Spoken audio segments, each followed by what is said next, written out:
In the last 1 month, if you see, the share prices of Censor Engineering has fallen more than 58%. Why are the rating firms calling the debt payments as default? We have two credible credit rating agencies on March 4th coming and downgrading the stock to D. Statements are consistently being proven wrong, Right. And transactions are being taken place which are different from what they were originally pictured to be. The company claimed it would roll out 6,400 electric vehicles. But what it has rolled out is a shocking scam. Funds meant for the project were funneled allegedly back to the promoters, the Junkie brothers. What did the money buy? Not EVs, of course, but a lavish flat in Gurgaon's luxurious DLF Carmelias.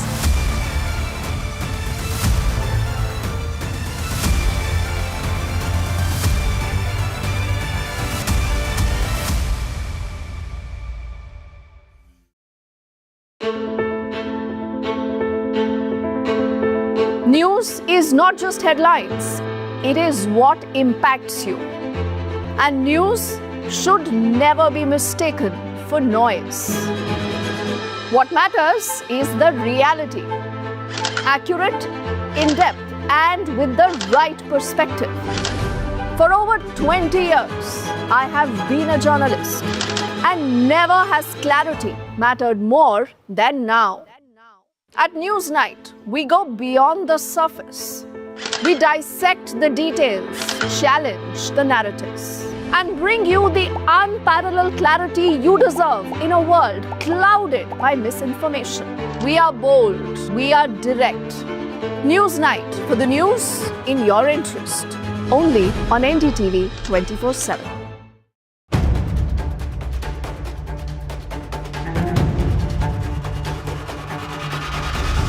If it matters to you, if it matters to you, if it matters to you,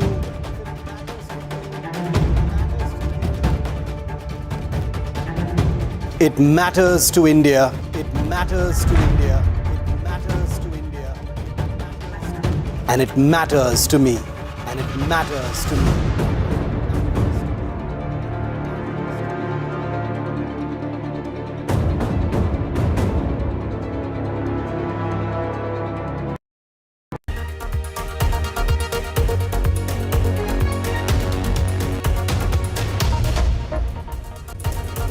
You are watching The World 24/7 on the NDTV network.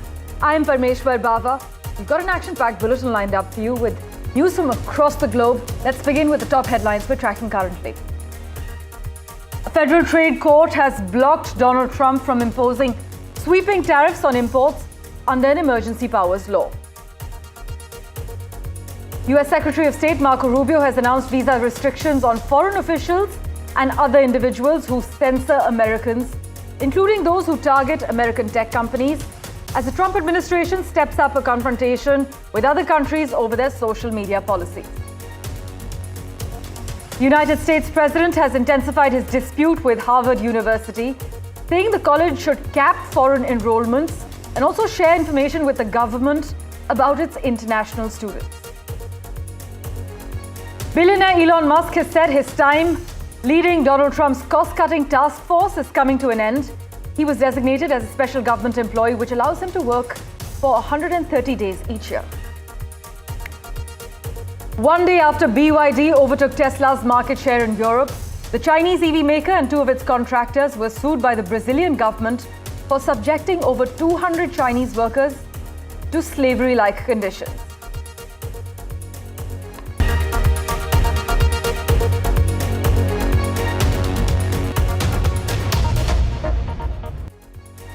A big focus, the US federal court has ruled that Donald Trump does not have the authority under economic emergency legislation to impose sweeping global tariffs. Now, this is a big deal, as you can imagine, because the US Court of International Trade's ruling could bring the administration's trade war to a screeching halt.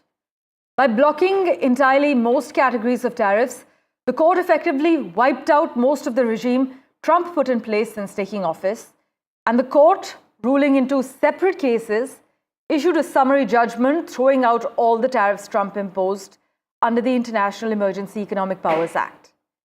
By the way, in case you didn't know, Trump used the 1977 law, which had never been invoked in a tariff situation, to unilaterally impose sweeping trade levies worldwide.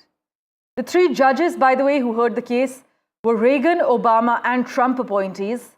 And the White House Deputy Chief of Staff, Stephen Miller, has responded now to the ruling, saying the judicial coup is out of control. Tony Waterman has further details for you. When Donald Trump enacted these sweeping global tariffs, he claimed he had the power to do so because the U.S. was facing a number of threats, economic and otherwise. And he cited trade deficits with many countries and the influx of drugs into the U.S. as proof. But the U.S. Court of International Trade in New York didn't buy it. They say that he overstepped his authority when invoking emergency powers to justify the tariffs, partly because these so-called threats, the trade deficits and drugs, aren't anything new or extraordinary as the law requires. These are issues that the country has been facing for decades, so invoking emergency powers, they say, is illegal. Now, this ruling could grind these tariffs to a halt, although it's not exactly clear when that may happen. But if it does, it would include 30% tariffs on China and that 10% universal tariff on most goods coming into the U.S., including goods from India. It's also unclear at this point what happens to the trade negotiations the White House has been conducting with dozens of countries, including India. There had been talk that part of that deal could be wrapped up as soon as next month. The Trump administration, though, has arguably lost a lot of leverage with this ruling in those negotiations. And in news just coming in, the United States will aggressively revoke the visas of Chinese students studying in the country. This is what Secretary of State Marco Rubio has announced as the Trump administration continues its crackdown on foreign students enrolled at higher education institutions in the United States. Mr. Rubio announced a shock move in a post on X in a State Department statement published late on Wednesday titled, "New Visa Policies Put America First, Not China." You must note that China is actually the second largest country of origin for international students in the United States, behind only India. Meanwhile, Marco Rubio has also announced visa restrictions on foreign officials and other individuals who censor Americans, including those who target American tech companies, as the Trump administration steps up a confrontation with other countries over their social media policies. Now, without giving specifics, Mr. Rubio cited instances of foreign governments censoring protected speech in the US, saying it was unacceptable for foreigners to issue or threaten arrest warrants on US citizens or US residents for social media posts on American platforms. This is according to the latest statement. For further clarity, let's go across to senior journalist Ray Locker, who joins us on NDTV at the moment. Ray, really appreciate your time as always. Marco Rubio is talking about visa bans on foreign nationals for censoring Americans. That is a strong charge, Ray, but how do they define censorship here? Is it government pressure, takedown notices, or even content moderation by foreign platforms? Well, you know, your guess is as good as mine. It could be just about anything. I mean, this administration has been quick to claim censorship about anything, you know, whether it's some kind of content moderation. Trump said he was being censored by Twitter when it was owned by its previous ownership, you know, because he was spreading obvious disinformation. And there's no right to be on Twitter or any other social media platform. So it's hard to tell what this really means. And as we've seen throughout the history of this administration, the second Trump term, anything can happen. Something is a big deal one day, it disappears the next, or a court says it's not legal. And I mean, look at what happened with all these tariffs. Poof, they could be gone. But then, Ray, who exactly does this policy seem to target? Are Indians or tech companies on Washington's radar? Or do you sense this is a larger message aimed at China and Europe? Well, I think the larger message is, if we don't like you, we are going to do things to cause you problems. And so the challenge is not to be on Trump's bad side. So people are doing things like preemptively doing what they think Trump wants. And we've seen that time and time again. We've seen it with all these big law firms that have cut deals with the administration to avoid an executive order, when in reality, all of those executive orders against law firms have failed. They've been tossed out by the courts. Right. So it's a threat. He's wielding a big stick to get what he wants. But then, Ray, any sense of hypocrisy being called out here? Because after all, the US itself is cracking down on university speech, as we've noticed with Harvard, and student political affiliations. So then, is this really about freedom or selective outrage?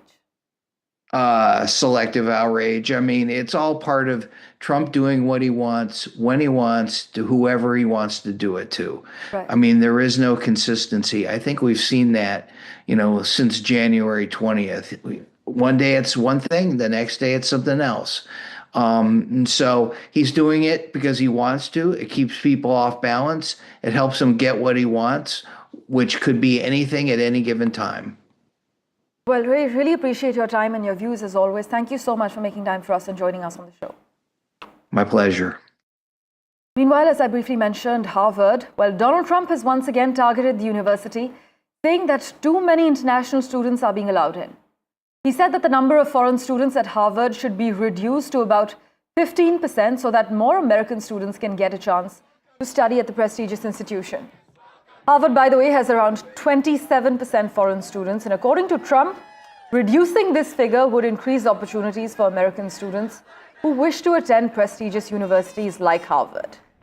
But as we have been covering, the future of international students at Harvard University, which is America's oldest, wealthiest, and arguably most prestigious academic institution, has been thrown into turmoil.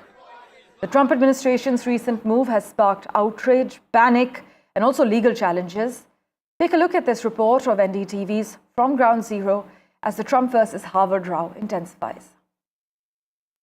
A very exciting time at this time of the year in Harvard, with all the various graduation ceremonies and commencements dotted all across the large campus. We spoke to a range of students, international, American, from different fields, and one word that kept coming up again and again was surreal.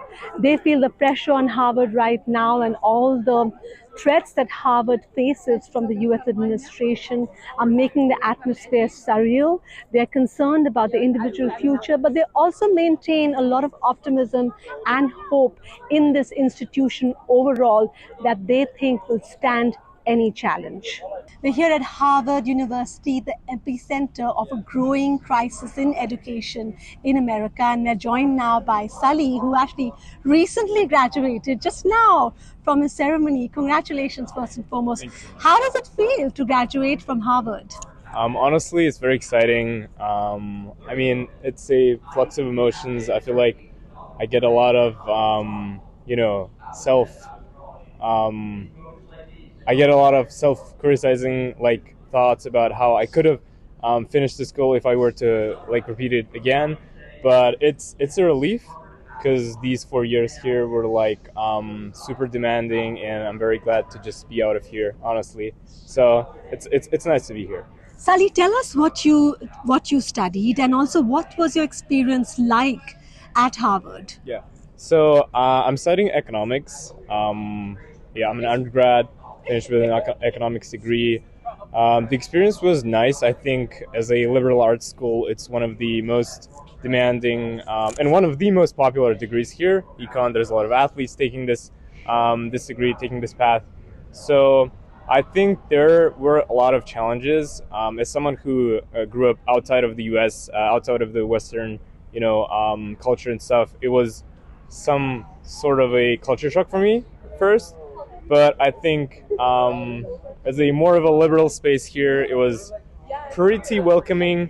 The presence of international students isn't very large per se at Harvard College. I think it's about 10-15%. It's more for the whole Harvard University stuff, but Harvard College, students from Harvard College as internationals are not very, there isn't just a lot of us, but it was fine. I liked it. Yeah. I'm very grateful. Yeah, and you've come here on an international visa, a student visa or a scholar visa. And as you know in the news now, that is all under question. Harvard has gone to court to try and retain the right to allow international students. How does it feel now to graduate at this time as an international student? Also tell us where you're from and what was your experience with the student visa? Sure. Yeah, so I'm from Kazakhstan, a country in Central Asia. The experience with the student visa, it's actually funny because I just flew back to the US a few days ago. So when I got the news, I was actually out of the country, and if the Trump administration's change took effect immediately, that would mean that my student visa would be revoked. But it was fun because, in the end, they froze the action, I think, and then I just passed the border control and stuff. It was fine, no issues. I know they're having a hearing on the 29th, which is actually tomorrow. Tomorrow, yeah, the commencement. We'll see how it goes next. As someone who's graduating now, I think it doesn't affect me as much as other students. I know that other students were suffering a lot, especially the ones that just got in. Harvard actually sent out some emails a few months ago for newly admitted students that they should matriculate to other schools as well, just in case they have visa complications. Well, meanwhile, billionaire Elon Musk has said that his time leading Donald Trump's cost-cutting task force is coming to an end. He was designated as a special government employee, which allows him to work a government job for 130 days each year. And measured from Trump's inauguration on the 20th of January, he would hit that limit towards the end of May as expected. But Elon Musk thanked Trump for the role in a post on X and said that he believed the cost-cutting agency would become a way of life throughout government. Tony Waterman joins us with the latest on this as well.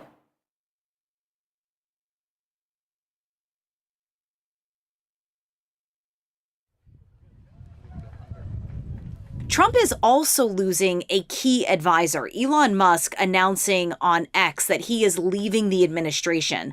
The billionaire has a special government employee designation, so he can only work 130 days each year. So that's going to give him until the end of May. But Musk has really been facing a lot of criticism for his role at DOGE, the Department of Government Efficiency. He's been slashing jobs in the name of cost savings, and his exit comes as the bromance between him and Donald Trump appears to be fraying. Just this week, he criticized Trump's economic policy, which includes these trillion-dollar tax breaks, which will add to the national deficit. Tony Waterman, NDTV, Washington. Meanwhile, Donald Trump has said that Canada will have to pay $61 billion to benefit from the US's Golden Dome missile defense system if it remains what he called a separate but unequal nation. Writing on his Truth Social platform, the US president added that Ottawa would not have to pay anything if it became our cherished 51st state. Maha Siddiqui has been tracking the finer developments for us. She joins us live from Vancouver at the moment. Maha, so Trump saying that Canada will have to pay $61 billion for the Golden Dome or become his 51st state. How is this threat being perceived in Canada's political circles? Well, this comes, interestingly, a day after King Charles III made a statement from the parliament, a speech from the throne, to be precise, about what King Charles III did in Ottawa. And that was, in fact, to send a message to the United States about the sovereignty of Canada. And this statement by Donald Trump saying that either Canada pays $61 billion for joining the Golden Dome or becomes the 51st state of the United States comes in the backdrop of that speech from the throne by King Charles III. So this is an interesting timing, coming at a time when Donald Trump had not mentioned or referred to Canada as the 51st state from the 6th of May, really, since the last conversation happened between Prime Minister Mark Carney and US President Donald Trump. But today is also the day when a federal court looking at international trade in the United States has also paused the punishing tariffs, the Liberation Day tariffs that are also called the Trump tariffs, for some time, though the Trump administration has challenged that order. But that is also very closely linked to the friction between Canada and the United States, because the Canadians believe that economic coercion is being used as a means to weaken Canada and carry out the annexation. So all this very closely linked, and all these developments taking place within the last 24 hours. Parmeshwar. Maha, as always, thank you so much for breaking down the latest details for us. With that, let's turn our attention now to the neighborhood. The Bangladesh Nationalist Party has called for early elections in Bangladesh, adding to the growing pressure on the interim government. Well, in the past 10 months, this is the first time that the BNP has challenged the interim government led by Muhammad Yunus and criticized its major initiatives like the so-called humanitarian corridor between Bangladesh and Myanmar. In other crucial news, Saudi Arabia has announced that the annual Hajj pilgrimage will begin on the 4th of June after officials have confirmed the sighting of the crescent moon. This year, the day of Arafah will fall on the 5th of June, followed by Eid al-Adha on the 6th of June, according to Saudi authorities. Well, news and updates continue in a moment, right after this very short commercial break. Do stay tuned.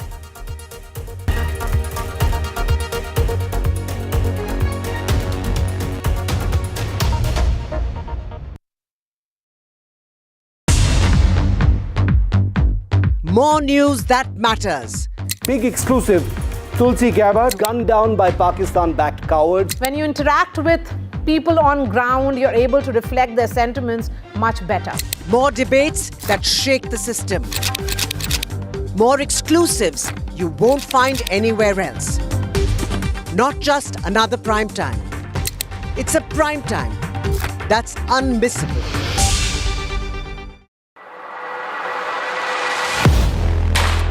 Do you really know the company you invest in? What is the real picture behind presentations and claims?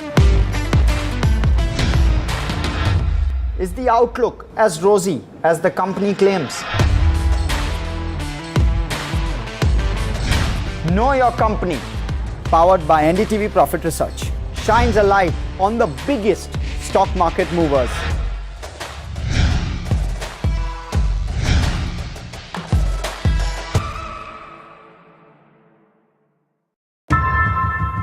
How often have you turned away from debates that descend into endless fights? We bring you a show where every question is answered, where every debate finds its resolution, where every story finds its conclusion, where opinions collide but facts prevail, where stories unfold with insights and trust. When the noise ends, the last word begins.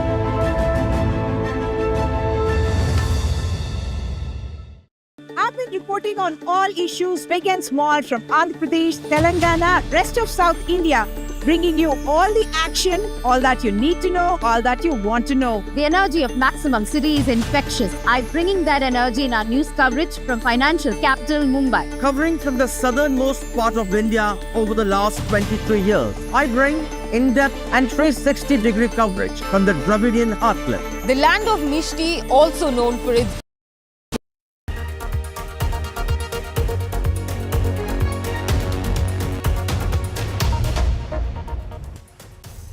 And with reports of acute suffering in Gaza, well, EU leaders have toughened their tone on Israel, but the bloc will need to bridge deep divisions to move from rhetoric to a real-world impact, as you know. The shift has been most noticeable from key power Germany, one of Israel's staunchest allies in the world, its loyalty rooted in the trauma of the Holocaust. But Berlin's stern new tone found an echo in Brussels, where the German head of the European Commission, Ursula von der Leyen, denounced as abhorrent and disproportionate the past days' attacks on civilian infrastructure in Gaza. In fact, an EU top diplomat has said that Israeli strikes in Gaza go beyond what is necessary to fight Hamas, as the death toll there continues to mount. Hello. Good morning. I'm fine. So, thank you so much. Meanwhile, Israeli Prime Minister has announced that Mohammed Sinwar, the Hamas Gaza chief and the younger brother of the group's leader, Yahya Sinwar, has been eliminated. This comes 7 months after Yahya was killed by a single gunshot to the head during an hour-long firefight with trainee soldiers on a routine operation in the Rafah area of the Gaza Strip. But will this now weaken Hamas's hold, or further fragment its leadership across Gaza? Well, listen in to Trent Murray's report from Tel Aviv. Well, the Israeli Prime Minister Benjamin Netanyahu has said the leader of Hamas in Gaza has been killed by the Israeli Defense Forces. Now, this comment came during a fairly heated debate inside the Israeli parliament. He made that announcement to other lawmakers, and it follows rumblings and rumours here in Israel about the whereabouts of Mohammed Sinwar, the leader of Hamas. Now, back on May 13th, the IDF launched an airstrike on what they said at the time was an underground command and control centre in a bunker underneath the hospital, the European hospital, I should say, in the Gaza Strip. Now, at the time, the rumours were here that the target was Mohammed Sinwar, the leader of Hamas, but there had been no official confirmation from the Israelis. Well, clearly, that has now all changed with this official announcement from the Prime Minister. Mohammed Sinwar had only been in the job for less than a year. He took over the leadership of the group after his brother, Yahya Sinwar, the longtime leader, was killed in a separate Israeli airstrike last year. So it appears, based on what we are hearing from the Prime Minister now, that the group is once again having to find a new leader after coming under incredible pressure from the Israeli Defense Forces, particularly in recent months that they've stepped up their operations. I should just mention also that IDF sources are telling some Israeli media outlets that they're still not 100% sure that he was killed in this strike, but clearly the Prime Minister and his intelligence is believing that this indeed is the case. We've not had any official word yet, though, from Hamas. Trent Murray for NDTV in Tel Aviv, Israel. Vishal, Vivek has also been tracking all the developments very closely. He joins us over the phone line at the moment.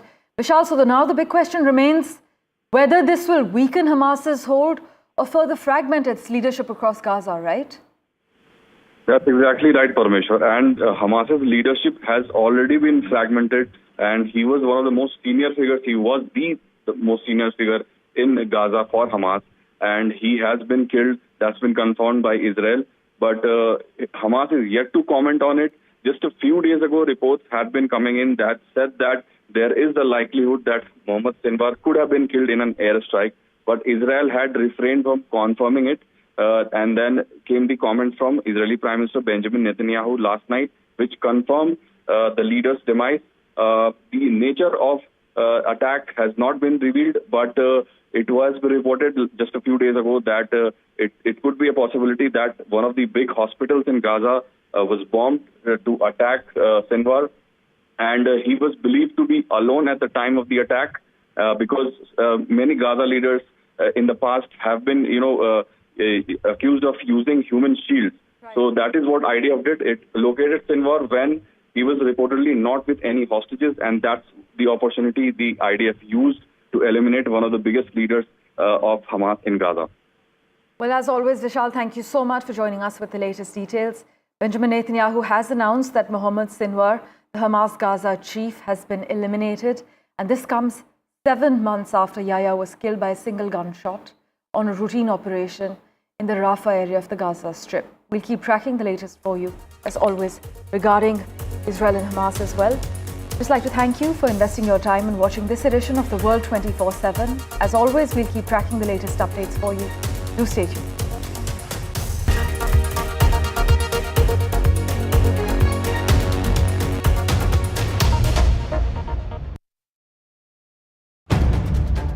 If it matters to you, if it matters to you, if it matters to you,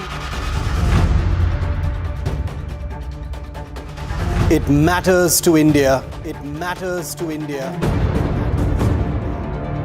And it matters to me. And it matters to me. India Matters with Shivaru. Only on NDTV 24/7. In today's interconnected world, India's voice is more crucial than ever. When India speaks, the world listens. At NDTV World, we are that voice, bringing you intelligent and insightful news from India and beyond. From geopolitics and diplomacy to economic shifts, migrations, tech disruptions, and the stories of our diaspora. We cover the news that shapes our global future. NDTV World, your new home for global news, is here.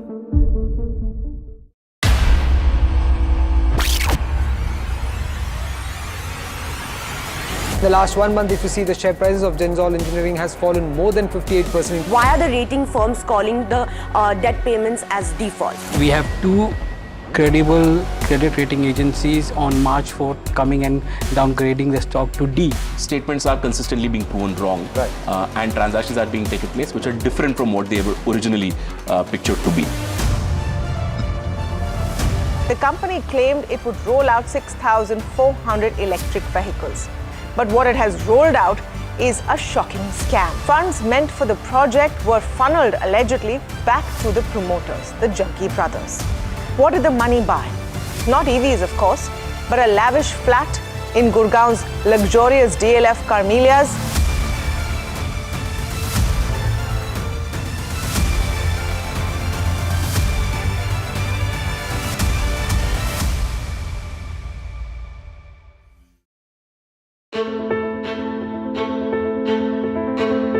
News is not just headlines, it is what impacts you. And news should never be mistaken for noise. What matters is the reality. Accurate, in-depth, and with the right perspective. For over 20 years, I have been a journalist, and never has clarity mattered more than now. At Newsnight, we go beyond the surface. We dissect the details, challenge the narratives, and bring you the unparalleled clarity you deserve in a world clouded by misinformation. We are bold, we are direct. Newsnight, for the news in your interest. Only on NDTV 24/7.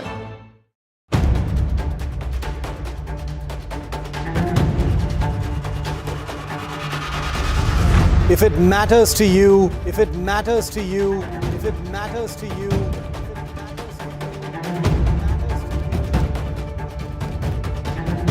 it matters to India. It matters to India. It matters to India.